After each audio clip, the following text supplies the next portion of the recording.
మీ business ఏదైనా మీ ఊర్లో promotion చేయాలంటే అది సుమన్ టీవీతోనే సాధ్యం. ఇప్పుడే సంప్రదించండి.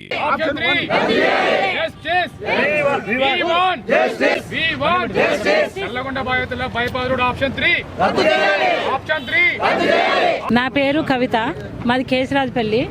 ఇక్కడ నేను ఎస్ఎల్బిసిలో ఒక ప్లాట్ కొన్నా, 204 గజాల ప్లాట్ కొన్నా. నేను 6 నెలల క్రితం నా బిడ్డకి ఇచ్చిన. ఎంత వస్తుందంటే మార్కెట్ వాల్యూ 30 లక్షలు వస్తుందని అల్లునికి చెప్పి నేను బిడ్డని ఇచ్చిన. చేసుకున్న తర్వాత ఇప్పుడు 2 నెలల నుంచి ఈ ప్రాబ్లం అనేది తెలియగానే ఇప్పుడు నువ్వు ఆ ప్లాట్ లేదు, ఏం లేదు, నాకు 30 లక్షలు నువ్వు తీసుకొని రా అని నా బిడ్డ నా ఇంటికి పంపించిండు సారు. నేను ఏం చేయాలి?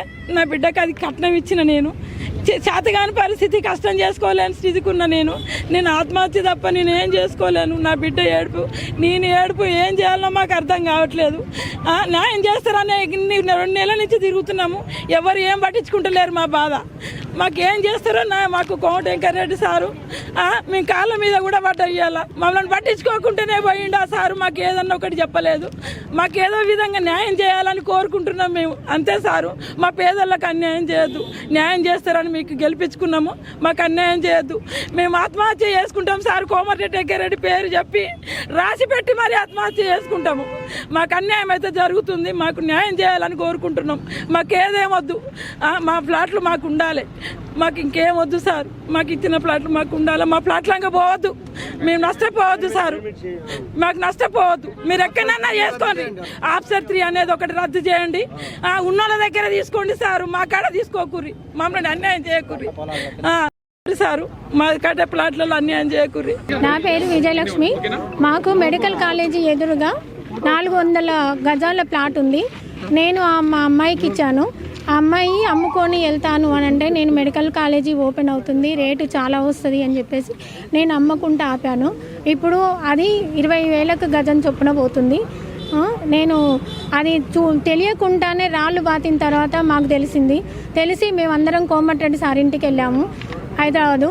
వెళితే సారు మాకు 5 నిమిషాలు కూడా టైం ఇవ్వలేదు. మేము ఎంత బతిలాడినా కూడా మాకు 5 నిమిషాలు కూడా టైం ఇవ్వకుండా మేమేం చేయలేము, మీరు నల్గొండకి వెళ్ళేసి బుర్రి శ్రీనివాసరెడ్డి సార్ని కలవండి అని చెప్పారు. అక్కడి నుంచి వచ్చి బుర్రి శ్రీనివాసరెడ్డి సార్ దగ్గరికి వచ్చాము. ఆ సారు నేను సార్ని కల్పిస్తాను, మేము చేస్తాము అని చెప్పేసి ఆ సార్ చెప్పారు. ఫస్ట్ మేము పోతే మేము బయటికి వెళ్ళమని ముందైతే చెప్పారు. తర్వాత మళ్ళీ మమ్మల్ని కూర్చోబెట్టేసి మంచిగానే మాట్లాడారు. మేము సార్ని కల్పిస్తామని చెప్పారు. తర్వాత ఆప్షన్ 1 ఉండంగా మళ్ళీ ఆప్షన్ 2 ఉండంగా ఆప్షన్ 3కి వచ్చారు. ఆప్షన్ 3లో 2,800 ప్లాట్లు ఉన్నాయి. ఆప్షన్ 1లో ఇండ్లు 200 ఇండ్లు ఉన్నాయి. ఇండ్లు మొత్తం పోతున్నాయి. మేము మళ్ళీ నిన్న పోయాము కోమటిరెడ్డి సార్ ఇంటికి. నిన్న ఉదయం 7 గంటలకి టీ తాగి వెళితే మాకు 1 గంటకు సార్ కలిశారు. 1 గంట దాకా అక్కడే నిలబడితే 1 గంటకి కలిసి ఒక్క 5 నిమిషాలు టైం ఇవ్వమన్నా కూడా ఇవ్వలేదు. మేము మాట్లాడటానికి ఆ సార్ మాకు టైం ఇవ్వలేదు. ఆ 5 నిమిషాల టైంలోనే మేము అడిగితే మేము అయిపోయిందమ్మా, రోడ్డు మొత్తం అయిపోయింది, అది గవర్నమెంట్ రేటు 3,000 ఉంటే 6,000 ఇస్తానన్నాడు. 20,000 గజం పోతుంది. మేము 6,000 ఇస్తే మేము ఏం చేయాలండి? మాకేం చేసుకుంటాము? 80 లక్షల ప్లాట్ అది. మాకు 2-3 లక్షలు వస్తే మేము ఏం చేయాలి? మా అమ్మాయికి నేను ఎక్కడ తెచ్చి కట్టాలి? మేము మొత్తము లోన్ పెట్టి అప్పు చేసి మేము కొన్నాము. ఇప్పుడు నేను అప్పు కూడా తీర్చుకోలేకపోతున్నాను. ఇప్పుడు రాళ్ళు వాతిన దగ్గర నుంచి మాకు నిద్ర లేదు, తిండి లేదు. మా అమ్మాయి వాళ్ళు మేము అంతా పిచ్చి లేసినట్టుగా తిరుగుతున్నాము. ఈరోజు ఇక్కడ దల్వేశ్వరం పోతుంటే ఇక్కడ నిలబడి లేడీస్ మొత్తం కాళ్ళ మీద పడ్డారు. అయినా సరే ఆ సార్ కనికరించకుండా ఆయన మాటలే చెప్పాడు, కానీ మా మాటలు మాత్రం కొంచెం కూడా వినలేదు. 5 నిమిషాలు ఆగి మేము చెప్పే మాటలు వింటే ఆ సార్ మార్చుకోగలుగుతాడు, కానీ మా మాటలు వినటం లేదు. కానీ మాకు కొంచెం టైం ఇచ్చేసి మా బాధను అర్థం చేసుకొని 5 నిమిషాలు, మాకు 5 నిమిషాలు కాదు, ఒక అర్ధ గంట టైం ఇవ్వండి. అందరి బాధలు వినేసేసి మాకు న్యాయం చేయండి. మాకు ఇక్కడ నుంచి మాకు రోడ్డు వద్దు, మాకు ఇక్కడ నుంచి రోడ్డు తీయండి. అంత కలుషితం అయిపోతుంది. ఇక్కడ జనాలు అందరూ ఆగమవుతున్నారు. నల్గొండని 2 ముక్కలు చేస్తున్నారు. ఆప్షన్ 3 వద్దు, ఆప్షన్ 1కు పంపించండి. అక్కడ ఏ అన్యాయం జరగట్లేదు. ఇక్కడ అన్యాయాలు చాలా జరుగుతున్నాయి. మీరు మమ్మల్ని కాపాడండి సార్. మీరు ఏ విధంగానైనా చీమకు కూడా హాని కలిగించాడు కోమటిరెడ్డి అని ప్రతి ఒక్కరు చిన్న పిల్లల్ని అడిగినా కూడా అదే మాట చెప్తున్నారు. కానీ మీరు ఎందుకు ఇలా చేస్తున్నారో మాకు అర్థం కావట్లేదు. కానీ మమ్మల్ని మాత్రం మాకు మాత్రం న్యాయం చేయండి. 3,000 మందికి అన్యాయం జరుగుతుంది అంటే మాకు చెప్పాడు 60 మంది కంటే ఎక్కువ కలగట్లేదు అని చెప్పారు. కానీ కాదు, ఈ 3,000 మందిని మేము చూపిస్తాము. మేము ప్లాటు రిజిస్ట్రేషన్ల పేపర్లతో సహా మేము చూపిస్తాం. అది మాకు టైం ఇవ్వండి. మీరు 3,000 మందిని మీ దగ్గర తీసుకొచ్చి చూపిస్తాం. మీరు తెలుసుకోకుండానే మీరు ఎవరో చెప్పిన మాటలు విని మాకు ఇలా చెప్పడం కరెక్ట్ కాదు సార్. 5 ఇండ్లు పోతున్నాయి అన్నారు. మా లైన్లో 200 ఇండ్లు పోతున్నాయి. మేము మొత్తం చూసే మీకు చెప్తున్నాం. మీరు దయచేసి మాకు న్యాయం చేయండి సార్. నా పేరు శేఖర్ రెడ్డి, మాది పగిడిమర్రి, కనగల్ మండలము. మాది ఇక్కడ 150 గజాల ప్లాటు. నేను 2019లో కొన్నా.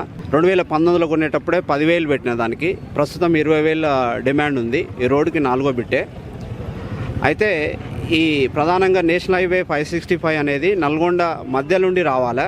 కానీ అక్కడ కొంతమంది బిల్డింగ్స్ కానీ లేకపోతే ప్రార్థనా స్థలాలు కానీ పోతున్నాయని దాన్ని నేషనల్ హైవే నల్గొండ చుట్టూ తీసుకురావడానికి సెలాడియా అనే ఒక కంపెనీ వాళ్ళు సర్వే నిర్వహించారు. ఆ సర్వే ఫలితంగా వాళ్ళు ప్రధానంగా 3 ఆప్షన్లు ఇచ్చారు. దీంట్లో మొదటి ఆప్షన్ ఏంటంటే నల్గొండ నకరేకల్ నుంచి వస్తూ ఛాయా సోమేశ్వరాలయం దగ్గర నుండి కేశరాజపల్లి మీదుగా సాగర్ రోడ్డుకు దీన్ని కలపాలని మొదటి ప్రతిపాదన. ఈ ప్రతిపాదన ప్రకారం దీని పరిధి 11 కిలోమీటర్లు. 11 కిలోమీటర్లు పూర్తిగా వ్యవసాయ భూముల్లో నుండి పోతున్నది. దీంట్లో నష్టపోయే భూమి 50 హెక్టార్లు మాత్రమే. ఇది ఆప్షన్ 1. తర్వాత ఆప్షన్ 2 వచ్చేసి నల్గొండ ఎక్కడైతే ఛాయా సోమేశ్వరాలయం నుంచి పానగల్లు దగ్గర నుంచి ఫ్లైఓవర్ ద్వారా నల్గొండ బైపాస్ రోడ్డు వరకు, అంటే బైపాస్ రోడ్డు చల్లపల్లి బైపాస్, ఇప్పుడు మరిగూడ బైపాస్ వద్దకు ఇది ఆల్రెడీ ఎగ్జిస్టింగ్ 5.5 కిలోమీటర్స్ రోడ్డు ఉంది. ఈ రోడ్డునే విస్తరిస్తూ నేషనల్ హైవే అక్కడికి వచ్చి అక్కడి నుంచి ప్రధానంగా ఇప్పుడు ఆ బైపాస్ రోడ్డు నుండి మళ్ళీ వ్యవసాయ ఆ పక్కనే ఉన్న ప్లాట్ల గుండా పూర్తిగా ఇది 15.5 కిలోమీటర్ల పరిధితోటి ఉంది.